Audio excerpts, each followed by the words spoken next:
நடந்துச்சு பண்ண காரியத்துக்கு கொல்லணும்டா அவள. கட்டின பொண்டாட்டிய கை நீட்டி அடிக்கிற அளவுக்கு என்னடா பிரச்சனை? கட்டின பொண்டாட்டி கை நீட்டி அடிக்காம கராத்தே கத்துன்னு வந்து காலில் அடிப்பாங்க.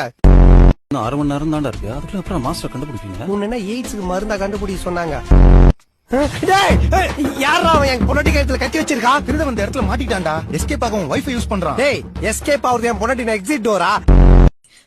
இடுப்புல கை வச்சா கைய முடிச்சிடுவேன். ஏமா சுளுக கை வச்சு எடுக்காம பின்ன கரண்டி வச்சு எடுப்பாங்க. தம்பி கைப்படாமே சுளுக்கு எடுத்துட்டிய, உன் கை மட்டும் பட்டு இருந்தா உன் பொண்ணு வாந்தி எடுத்திருப்பா. டேய் என்னடா ஆச்சு? மிஸ்ஸை கீழே விழுந்துட்ட மச்சான். அது எப்படா மிஸ் ஆகி விடும்போது 2 பொண்ணு கூட விழுற? என்ன தம்பி கிணத்து கூட என்ன பேசிக்கிட்டு இருக்கா? உன் பொண்ணுக்கு சம்பந்தம் பேசிட்டு இருக்கிற.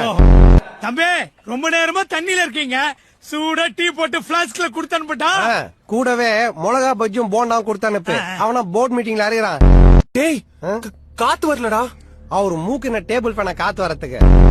முதல்ல கஞ்சா கேஸ், இப்ப மர்டர் கேஸ். கொலை பண்ணிட்டு ஜெயிலுக்கு போறன்றத பத்தி கூட கவலைப்படலடா. போய் இவ்வளவு கொண்டு ஜெயிலுக்கு போற நினைச்சாதான் ரொம்ப கேவலமா இருக்கு. என்னடா பண்ற? கொலை விடா. டைம் காட்டு. டைம் காட்டுதுன்னா கோயில் மணியா?